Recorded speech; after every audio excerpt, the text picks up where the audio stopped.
This is Where We Live from Connecticut Public Radio. I'm Catherine Shen. Shellfishing is an important part of Connecticut and New England's economy. More than 61,000 acres of shellfish farms are being cultivated off of Connecticut's coast. That's according to Connecticut's Department of Agriculture. But in recent years, this industry has faced some rocky waters. Climate change has warmed the ocean, brought in new sea predators, and prompt regulations that have made things difficult for fishers. With me this morning, lobsterman and owner and operator of the Guilford Lobster Pound, Captain Bart Mansley.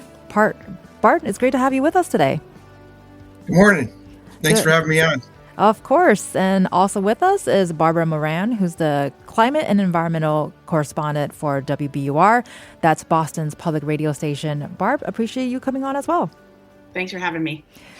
And listeners, let us know if you have any questions or if you make a living by cultivating crustaceans. We would love to hear from you. Give us a call, 888-720-9677, or find us on Facebook and Twitter at Where We Live. So, Barb, I want to start with you. So I think seafood is to New England to what deep dish is to Chicago in some ways. It's part of our identity. So how big of an industry is shellfishing in Connecticut and across the Northeast? Well, I have some stats for New England, and the answer, I guess the short answer is it's a huge industry. And New England is the second largest fishery in the United States, if you can believe that, after Alaska. And it's because of shellfish, and that's mostly sea scallops and lobster and oysters are sort of the big three shellfish. And I mean, if you're including like actually how much you get money for the shellfish and the, all the industry surrounding it, we're talking billions of dollars for New England. And Bart, your work has centered around one type of shellfish, which is lobster. So how did you get involved in lobstering? I started back in 1973. My friend's dad was a lobsterman, and I ended up going out one day on the boat with him. Mm-hmm. Believe it or not, the first day I got sick, and that will be me. And he told my buddy Mike. He said, "I don't think we'll see this kid again." But I showed up the next day, and the rest is history. How old were you when you did that? 16. Wow. And not quite 15, almost 16. But I know I wasn't driving yet, so I didn't have my license. All right. So you weren't driving a car yet, but you were on a boat, and it's all good. That's amazing. And I imagine there's not really a typical day on a boat, but can you sort of give us an idea of what a day looked like for you when you first started lobstering, besides the first day when you got sick? Yeah, typical day, we're up at 3:34, head to the dock, load the boat up with bait, and we'd go out and pull until probably 2 o'clock in the afternoon, come in, deliver our catch, go back to the dock, get the boat ready for the next day. That was usually till around 4 o'clock or so, go home, eat, and pass out by 8:39, and then start all over again. So what was it about that first time you were on that boat that brought you back in? I was always an outdoor kid, always fishing, and when my friend told me his dad was a lobsterman, I was intrigued. I said, I gotta get on the boat to see what that's all about. And once I did it, I was just, I don't know, I couldn't get it out of my system after that.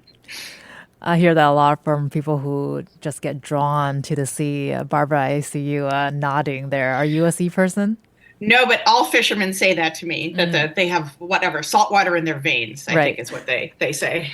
And Bart, with sort of fast forwarding to present day, how does your work today look different from those first years of working in the industry? Oh, it's definitely entirely different. We stopped targeting lobsters probably right after the die-off there, because there just wasn't enough out there to make it feasible to make a living. So we switched over and we started going after the conch, the welch, and basically that's what we're targeting right now. And even that's starting to go downhill because of restrictions and marketing. Our overseas market in China really went in the gutter. Well, I imagine there's a lot of changes throughout the years that you just mentioned, and Barb, Bart here just referred to what is called the Great Lobster die-off, which happened in the late '90s. So, what do we know about conditions that contributed to that, and are things better today? Well, Bart can probably speak more, first person to this, but it was in Long Island Sound specifically, if that's correct, Bart. There was just a huge sudden die-off in September of 1999 of in some parts of the sound up to 90% of the lobsters, and lesser in some other parts of Long Island Sound. And it was what my understanding, it turned out to be a parasite. That warmer waters there contributed to the parasite, and then the dive was just so huge that a lot of lobster men could not recover from it. And I don't think that the population has ever recovered in Long Island Sound. But Bart, I think you should fill us in on this. Yeah, the cause of the die-off was the pesticides that they used for the West Nile virus for the mosquito. And then it was introduced into the water by the Hurricane Floyd or the Storm Floyd with all the wash off. When we started seeing the lobsters dying off in our traps, I got a hold of the Bob Bear from the Lobster Institute, and we set up a makeshift laboratory right upstairs in my office here, and we found the chemicals in their tissue, the malathion that they used. We found it in their tissue, and a lobster and a mosquito basically have the same systems. And what this did was it went after the nervous system, which was meant to do the same thing to the mosquito. And we found the pesticides in the tissues of the lobsters. Well, and Barbara, with what Bart just described here, it sounds like the die-off, this is a very specific die-off, and other factors have made it difficult for Connecticut's lobstermen, especially for people like Bart. Is this an experience unique to Connecticut, or has lobstering changed across all over New England? This particular die-off, and again, Bart can correct me if I'm wrong, I think was fairly specific to Long Island Sound. Although the lobster, what's sort of notable about all New England is that the lobster population has been shifting over the last few decades because of warmer water and sort of shifting northward up toward Maine and Canada. So beyond that specific incident, I think sort of southern New England has also been sort of losing lobster population due to this shift. Bart, is there anything you'd like to add to that? I mean, I don't totally agree with that, but we've in a 10-year study that we did before the die-off, the 10-year study that we actually had warmer weather in the 10 years previous to the die-off. So we don't really feel that it was a warmer water was a contributing factor in that. Right. Is there still like a substantial lobster industry in Long Island Sound, or are there any? Is it after the die-off? Was it pretty much? Yeah, it's pretty much done. There's a few lobstermen in Stonington and towards the eastern end of the sound that are catching a handful, but mid sound and western sound, it's really there's really no real population for them. And so, with all of the changes, specific or otherwise, over the years, Bart, what are some of the ways that you and your fellow lobstermen have pivoted to sort of face these challenges?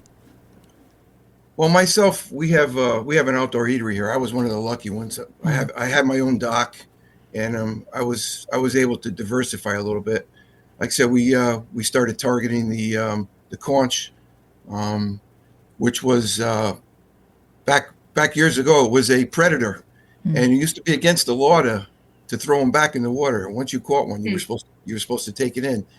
And as we started catching them, they came up with new laws that they came up with a size limit for them, which makes no sense to me. A predator is a predator, whether you take it, whether it's a baby or an adult. It still needs to be out of the water. But like I said, the market for them is changing. Our overseas market has changed, and after we lose the conch business or the industry in the conch, then there's really nothing left for for the fishermen to target here. Can I ask a question of Go for Bart? it. I know that so I'm up here in Massachusetts, and I know that some lobstermen up here have sort of pivoted to like Jonah crab, and I'm wondering if that's something that you guys have. Yeah, we don't have those in Long Island Sound. Huh. We have spider crabs, but there's no more. If somebody could find a market for spider crabs. Yeah, crabs is a whole other area too. And actually, on that note, Bart, in terms of moving on from lobsters to conch, is that a huge change in terms of doing your work? No, we're pulling traps. It's a little different trap, but we're basically doing the same thing. We're using traps to catch them.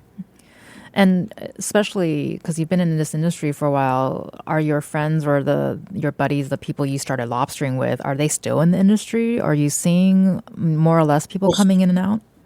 Most of them have passed on. My son is doing it now, and I'm just hoping there's a future for my son, and and there's a few younger guys that are that have gotten into it, and I just hope there's a future for them. Well, and then talking about that future too, are there ways that the state could help you? What changes have you advocated for, or what changes needs to continue to be sort of brought to their attention? Without being disrespectful to the state, I would say the best thing they could do right now is just leave us be. Every time they try to help us, they hurt us. They never listen to any of our suggestions, and this is where we are today. Well, and Barbara, with what Bart just shared, are you seeing any regulations or policies that are sort of working against the nature of what fishers do? Well, I mean, there's two. Lobster, sort of inshore up to a mile or two. Sorry, I'm not sure of the specifics, but offshore is Sure. dealt with by the states, and then further out is the federal government. And I know that a lot of the fishers I talk to who do sort of further offshore fishing, where it's managed by the federal government, certainly have a lot of concerns about over regulation Right. and the counting of fishing. And then inshore, it's a separate set of concerns. Some of the stuff Bart mentioned. Yeah, I mean, I think I think there are a lot of things, I think as Bart mentioned, there's a lot of things the states are trying to do, and that the federal government is trying to do, and it's sort of unclear what's needed, I would say. Although I think I hear from a lot of fishermen, what Bart just said is they want to be, a little more hands off from the government, I would say, if that's fair, Bart. Yeah, that's basically fair. I mean, we consider ourselves to be the experts out here because we're here every day. We know what we see, and then when somebody tells us that we didn't see that, it's kind of hard to swallow. So Right. And so what do you think can help with that conversation, especially since, assuming maybe some policymakers are not out at sea with you without that experience, it's harder to sort of comprehend what goes on with your day to day. Is it a mixture of having more back and forth conversations or educational outreach, even for the younger people? As you mentioned, your son is joining you. Maybe there's more inspiration for the younger folks to come on. I would say if there was more hands-on people coming out and coming out on the boats and see them. I mean, they're more than welcome to come out. I mean, to sit behind a computer and make up a model, it doesn't work for fishing. I just can't see it. Come out, see what we see, and then maybe you'll see it a different way. And with that too, what do you hope comes next? Where would you like to see your work in this industry within the next 10 years? Well, I don't know. For me, 10 years is. I'm at the end of my career with this. Like I said, I would like to see less regulations for these younger guys. Let them go out and do their thing, and hopefully the lobstering comes back. I pray every day that there's some signs on it. But then right now there's too much predation. They brought back all this fish species, and every one of these fishes is eating. They're feeding on baby lobsters. Yeah, we're definitely gonna talk more about the changing landscape really within the waters. But Barbara, before we go to break here, anything that you're hearing from fishers echoing Bart? No, I mean that to end maybe on a slightly hopeful note. I know that up in Maine, there's a sort of push to sort of help diversify so with like kelp farming and sort of Mm. create an industry there for sort of off-season lobstermen to help them sort of, think about, as things change out in the waters to sort of, boost their income. So that's at least, one. I don't know if it'll work or not, but it's a nice sort of sign of hope out there. Well, we appreciate that, and thank you so much for adding to that. You've been listening to Bart Mancy, who's the owner and operator of the Guilford Lobster Pound. Bart, thank you so much for spending time with us today. We appreciate you. Well, thanks for having me. You're also listening to Barbara Moran, who's the climate and environment correspondent for WBUR, and Barbara will be staying with us after the break. How are New England's other shellfish faring, like oysters, clams, and mussels? We'll be diving deep into that. And let us know, listeners, if you have a connection to Connecticut's aquaculture. We would love to hear about it.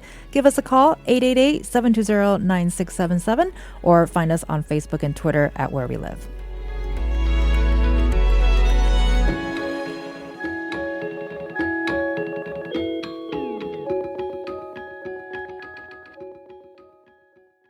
This is Where We Live from Connecticut Public Radio. I'm Katherine Shen. New England is known for its seafood and shellfish, but how are warming waters and the impacts of climate change changing this industry? Still with me is Barbara Moran, who's the climate and environment correspondent for WBUR, and joining us now is Katie Martin, who's a sales and events manager and farmer representative for Ocean State Shellfish Cooperative. Katie, thank you so much for joining us today. Thank you for having me. And we also have with us Michael Gilman, who's assistant extension educator for Connecticut Sea Grant and also Yukon Extension. Mike, we appreciate you coming on today. Good morning. Thanks for having me. And let us know if you are someone who looks forward to the opening of Connecticut's seafood shacks every summer. Give us a call. Give us your recs, 888-720-9677, or leave us a comment on Facebook and Twitter at Where We Live. So, Barbara, earlier we've heard about some of the challenges that Connecticut's lobster fishers face. Are fishers who harvest mussels, clams, and oysters facing similar challenges, or what are you seeing there?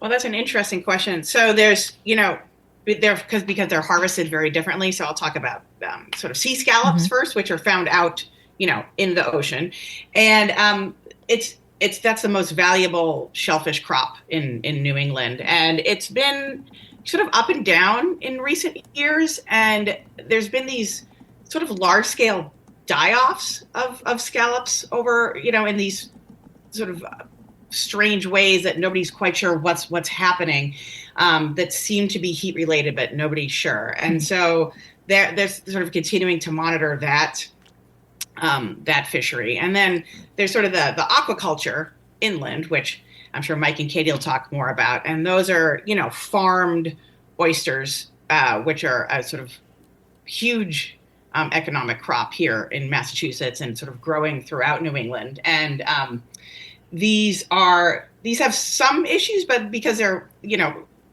more controlled by the aquaculturists, then there's, less left up to chance, although there are some issues there with climate change as well. But also, I'd like to add that a lot of people think that oysters are sort of a climate change savior. I mean, they're not going to save all of us from climate change, but they do a lot of things with cleaning the water and that they're very sustainable crops, so that it's they're seen as like a positive thing for the environment overall. Right, and we'll definitely talk more about that too. And Mike, especially since you were listening to Barbara and Bart earlier with everything that they shared about the potential impacts of climate change, and also last summer we here in Connecticut experienced some pretty powerful storms and heavy rainfall and also flooding. And in a press release from earlier this year, Governor Lenemon's office said that the period from July of 2023 to June of 2024 was the wettest year in Connecticut's recorded history. So, Mike, how does rainfall impact the shellfish industry? Quite a bit. It has the opportunity to impact it quite a bit. So when we get some of these large any rainfall event, you have runoff and stuff gets washed into the sound, and these can trigger spikes in bacteria, and in some of our harvest areas where shellfish are harvested direct for consumption, when there's spikes in bacteria, sometimes that can lead to a closure. So in Connecticut, we have classification areas, and every single area that is open for commercial and recreational harvest will have what's called a rain trigger. So if it rains an inch, we get shut down. And if it rains 2 inches, it gets shut down. And those differ depending on the classification areas. And yeah, and in years where there's more rainfall, there are more closures, and that leads to less time out in the water fishing, and that can impact the aquaculturists and the boats that are fishing bottom culture. And Katie, you're in our neighboring state, Rhode Island. Can you tell me about the shellfish industry there? Is climate change posing any challenges to shellfishing or anything related to that? Yes, absolutely. I think we're having the same concerns that Mike was mentioning with the rain triggers. So having warmer temperatures and more severe weather events that are causing like heavy rains and storm surges and king tides are bringing higher levels of bacteria, and then also runoff from the heavy rain events into the ponds and into the bay. And that causes, automatic shutdowns of those areas for shellfish harvesting. And that really, impacts the industry pretty significantly when these guys are going out, couple days a week. And if they get shut down for a whole week, that's their entire paycheck for their entire crew for the week. Right. So that it leaves, the businesses, the small businesses, the farms to kind of, come up with a way to keep their employees busy, or, they're just eating it, and it really impacts them significantly financially with those weather events. But then also we have, the kind of elephant in the room is ocean acidification, which is something that I think really it could be catastrophic to the industry. And for those of you who aren't aware of what ocean acidification is, just to summarize, it's basically increased CO2 levels in the atmosphere get absorbed into the water, and small changes to the pH in the water can affect the ability of shellfish to create their shells, which are made mostly of calcium carbonate. And their entire, system relies on being able to set their spat, which is, the fertilized eggs, on shell substrate. So they really depend on that shell quality, and then they'll be more vulnerable to predation if their shell quality decreases. So there's a lot of things going on that, can impact them negatively with global warming.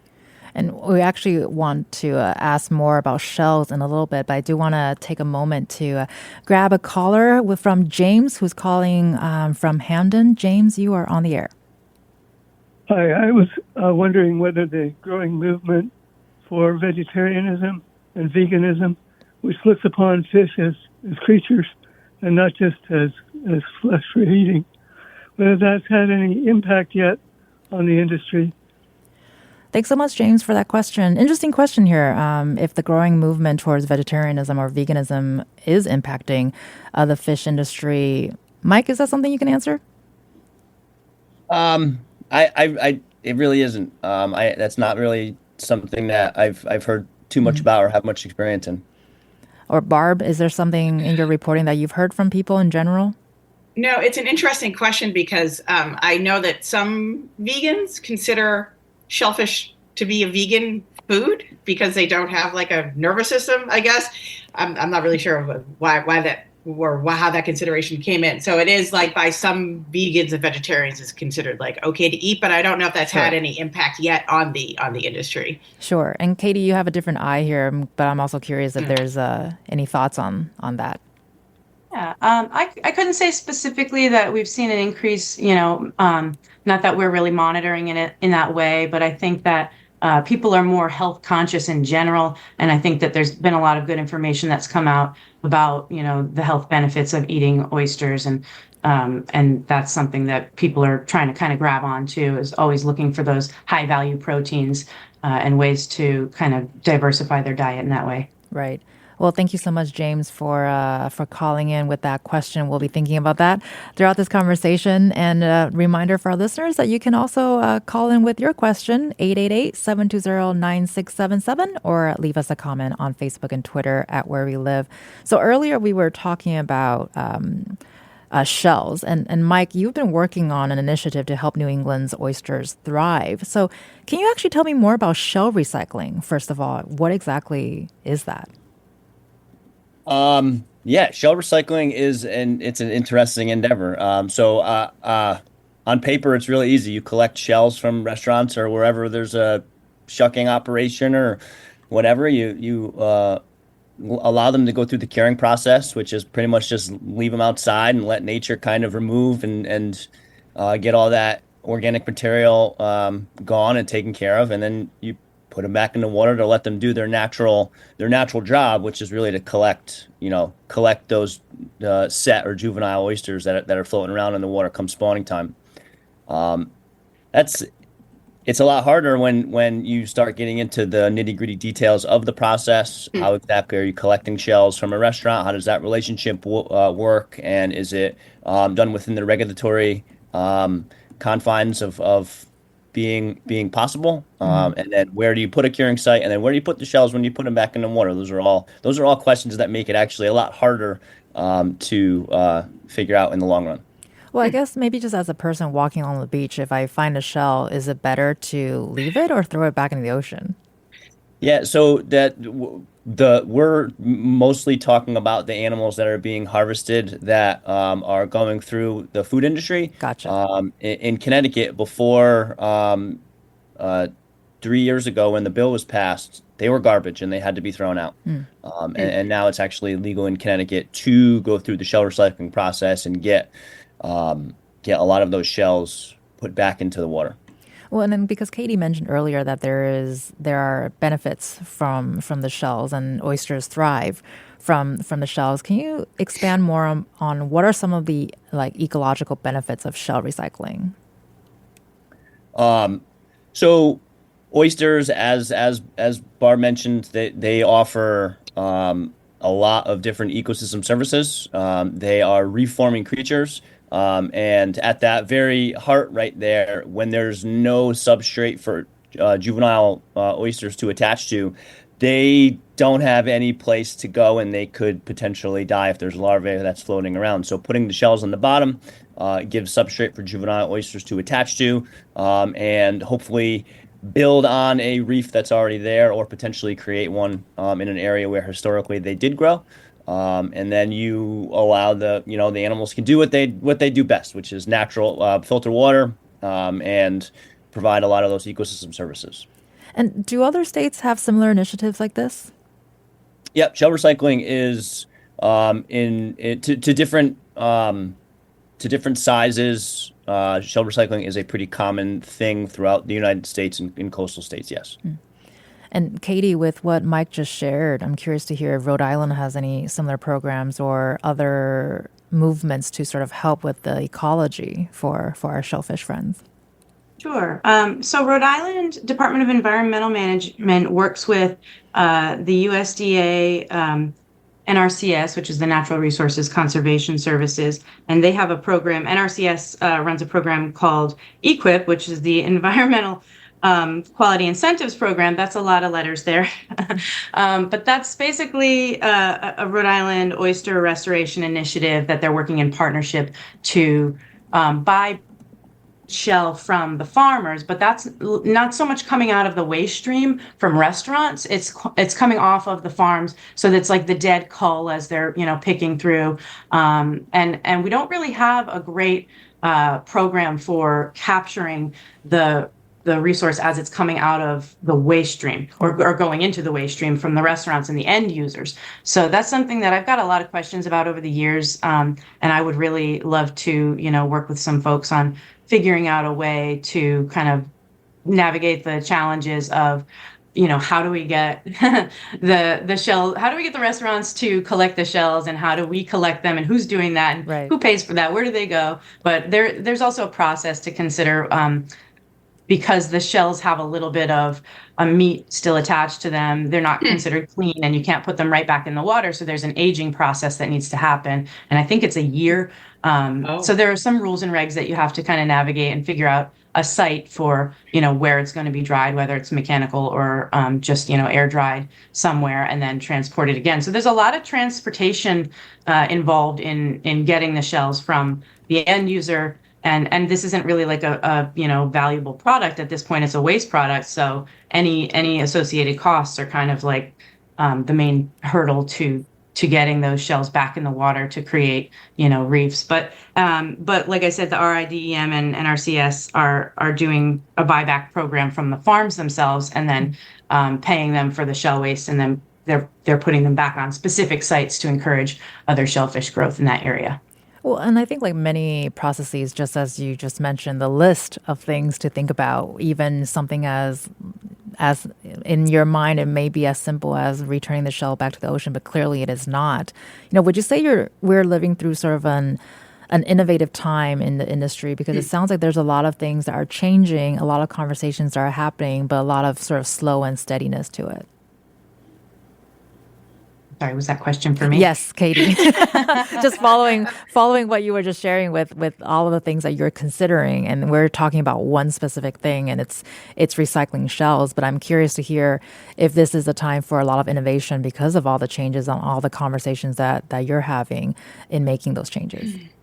Yes, absolutely. I mean, I think it's a time for collaboration as well. My role at the Shellfish Cooperative in Rhode Island is more of a sales and marketing kind of situation, but I get a lot of requests from outside agencies, and just curious people who are wondering what they can do, and like lots of different people are involved in lots of different projects, and we kind of end up fielding all those calls, and so I end up kind of playing like PR person, like I am today, just to show up and be a face for the community of farmers that I represent. But definitely there's so many things going on. The farmers are concentrating on farming, and then there's all these other support folks who are doing all these other things. But there's a lot of different elements to what aquaculture looks like, and between the restaurants and the farms and the other support roles in the dealer industry and all of that. But I think that if folks start to work together to kind of tackle some of these bigger problems that we have, and just communicating and keeping the ball rolling, and working with our government programs and grants, and hopefully, grants is kind of like a dirty word these days, but hopefully we can still continue to do the good work that we've been doing and kind of build off that. You've been listening to Katie Martin with the Ocean State Shellfish Cooperative, also Michael Gilman with the Connecticut Sea Grant and Yukon Extension, and also Barbara Moran, who's a climate and environmental correspondent for WBUR. After the break, we will be diving deeper into Connecticut's shellfish industry.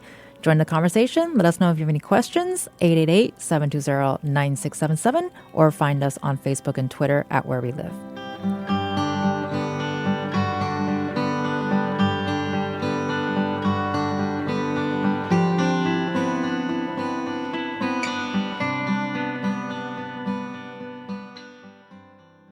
This is Where We Live from Connecticut Public Radio. I'm Catherine Shen.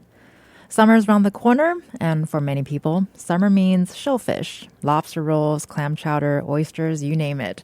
So this hour, we're checking in on how New England's beloved shellfish industry is faring amidst warming oceans and the impacts of climate change. Still with us is Barbara Moran with WBUR, Michael Gilman from Yukon Extension for Connecticut Sea Grant, and Katie Martin with the Ocean State Shellfish Cooperative. So, Mike, we've been talking a lot about sort of what's been going on with the shellfish industry currently. Is the industry actively drawing in new fishers? And can you tell me about the work you do with newcomers to the industry? Sure. That's how I got started with the Connecticut Sea Grant. I was given the opportunity to join the team and help develop a course for incoming and new shellfish farmers. So along with our extension lead in aquaculture, Tessa Getchus, we developed a course, and we've been teaching it for 3 years now. We work very closely with the Connecticut Department of Agriculture, Bureau of Aquaculture with our curriculum, and students and parts of the class as well. And every year we teach a new cohort or a new crop of students that want to learn a little bit about what it takes to be an oyster farmer or any shellfish farmer, but we emphasize oysters and clams. And yeah, there's always interest, and I think that the challenge is teaching the realities of being successful in an ever-changing world and something that is not particularly easy in growing animals from babies all the way up until they're 3 years old and selling them to market.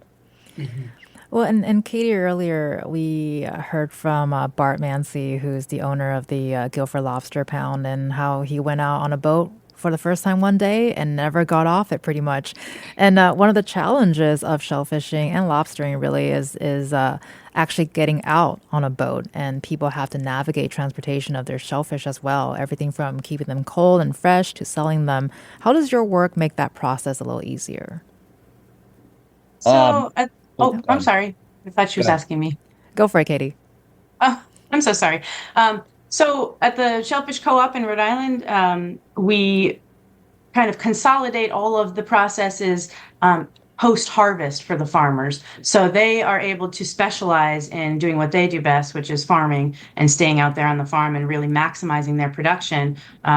Because we're such a small state with, small lease areas, they really have to be highly efficient and highly productive on the small areas that they have control of. And then we take the oysters in, and we do the landing with the state, and then all of the marketing, the storage, the refrigeration, transportation, and then the selling and distributing.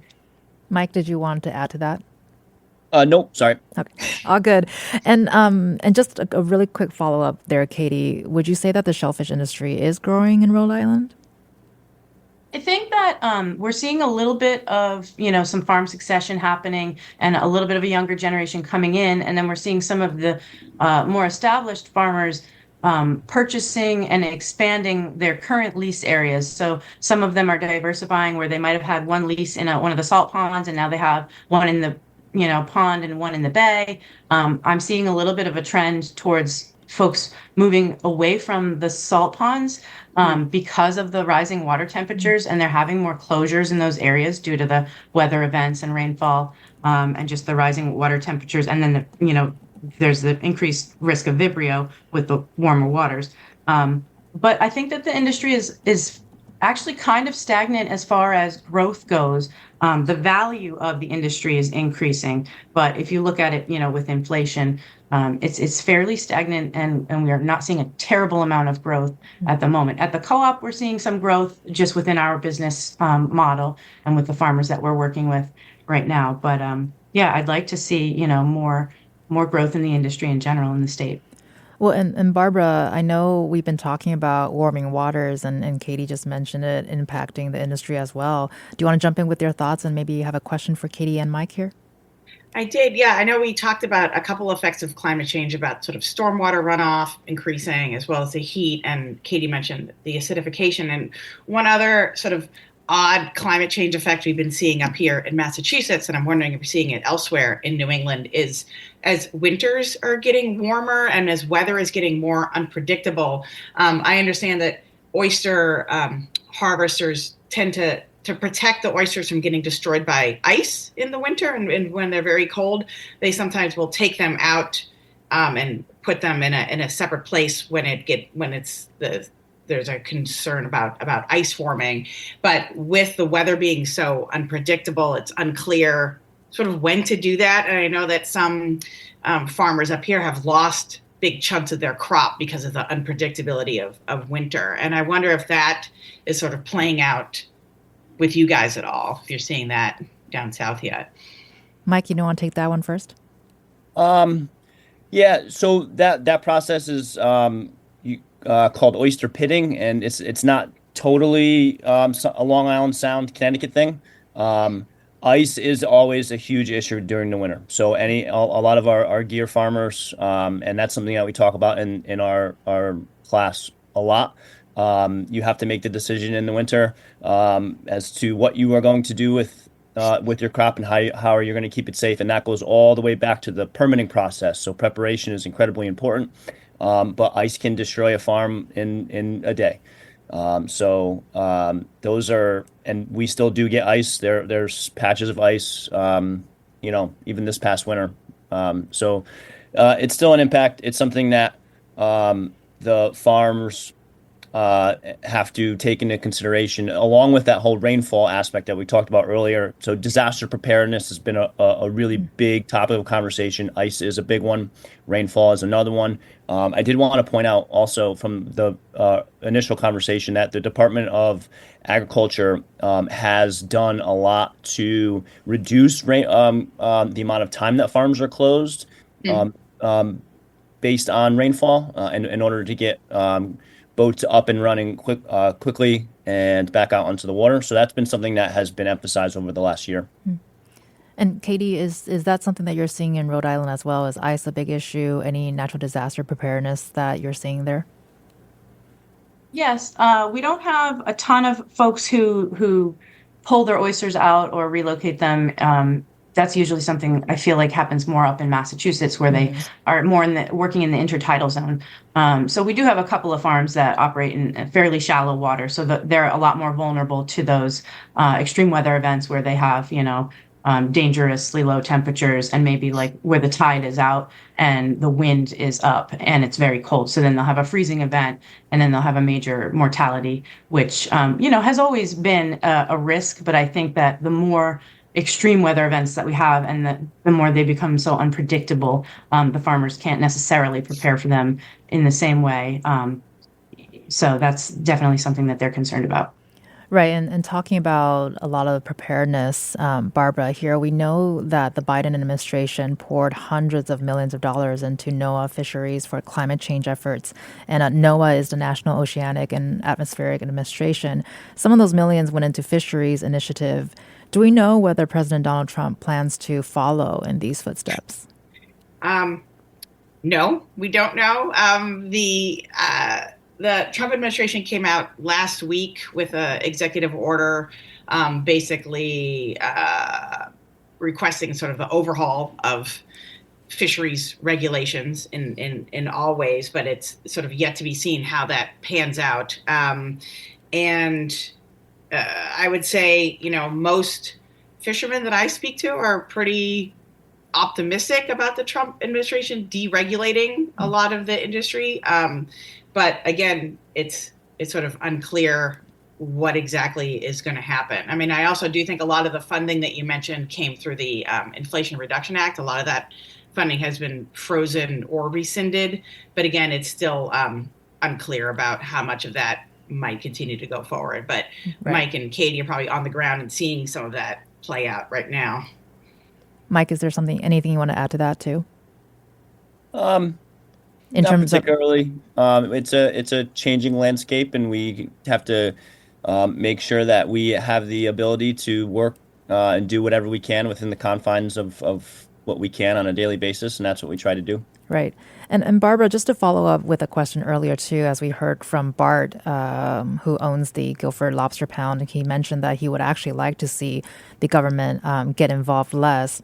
As you're reporting this industry, Barbara, have you seen evidence of the government actually harming fishers? Or maybe there's a specific regulation that doesn't really, work because there's not really a lot of understanding of what's happening on the ground or maybe out at sea?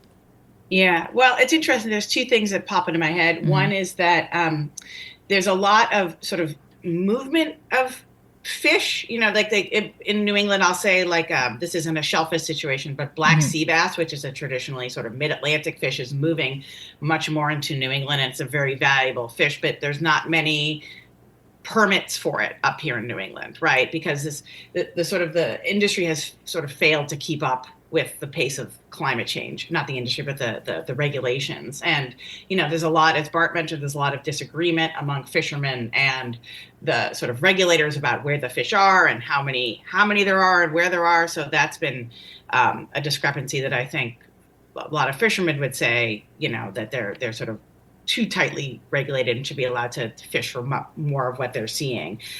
It's unclear whether whatever regulations or deregulations are coming down the pike are going to help address that, because it's still all up in the air. Right. And as we continue to navigate those waters, pun kind of intended here, Katie, how can everyone, everyday people, support this industry? You know, the farmers behind it, just everyday. What can we do to sort of help support or maybe educate ourselves? That's a great question. I'm gonna say eat more oysters. Definitely, I think people are turning towards like local food systems, and I think that's really great. And we want to see people just eating more local foods, sourcing more seafood that comes from their area and their region, which will really help support the fisher people in that area, and the oyster farmers. And just being aware of, what's going on in your neighborhood. We have one of the biggest challenges to aquaculture in Rhode Island is kind of a negative perception from the coastal landowners that it's that NIMBY, not in my backyard. They don't want to see the gear out there. So people have lost touch with that working waterfront being, an acceptable thing to see, and they're not making that connection between seeing the working waterfront and the food that gets put on your plate at a really nice seafood restaurant. So we're hoping to kind of break down some of those barriers, and we want to be good neighbors. The farmers are all wonderful people, and they do care about their adjacent neighbors and want to work with everyone to make sure that they're supporting their neighborhood and their neighborhood supporting them. So I would say, go out and ask for Rhode Island oysters, ask for Connecticut oysters wherever you are. And that would be a huge help to us. Well, and Mike, because you're so involved with the outreach and education programs as well, anything you would add or any guidance for just everyday people hoping and wanting to support the industry? I like eat more oysters. I like that one. And obviously, it's just educate as any opportunity that anyone can get to educate themselves on the industry and learn more about where they can get local seafood is super important. Yeah. So a lot of emphasis on local here. And Barbara, before we end, as you're reporting, as you're having these conversations, what have fishers told you about why this industry matters, especially when it comes to preserving New England's nautical culture? Absolutely. And I think just following up on what Katie said, I mean, so many small New England towns have these working waterfronts, and it's just part of the fabric of society. And it's just what makes these towns, it's what makes them. It's the sort of heart of the town. And to see that industry potentially vanish, I think would be a kind of heartbreaking and kind of disintegrate a lot of what makes New England, New England. And what are you looking into reporting next? What can we expect? Well, I'm closely following, whatever comes of sort of possible funding cuts to NOAA, and also this Trump regulations coming in and what that might do to the fishing industry. So that's what I'm going to be following this summer and be out on a lot of boats with a lot of fishermen, I hope. Well, good luck with that, and thank you so much for breaking all of this down with us today. You've been listening to Barbara Moran, who's a climate and environment correspondent for WBUR. Barbara, thank you so much for being with us. Thanks for having me. You are also listening to Katie Martin, who's a sales and events manager and farmer representative for Ocean State Shellfish Cooperative. Katie, we appreciate your time today as well. Thanks so much for having me on today. You are also listening to Michael Gilman, who's the assistant extension educator for Connecticut Sea Grant and also Yukon Extension. Mike, thank you so much for sharing your knowledge with us today. Thanks for having me. I'm Catherine Shen. Today's show is produced by Chloe Wynn. Our technical producer is Eugene Amatruda. Download Where We Live anytime on your favorite podcast app. And thank you all so much for listening. Happy we'll be beyond the sea, and never again I'll go sailing.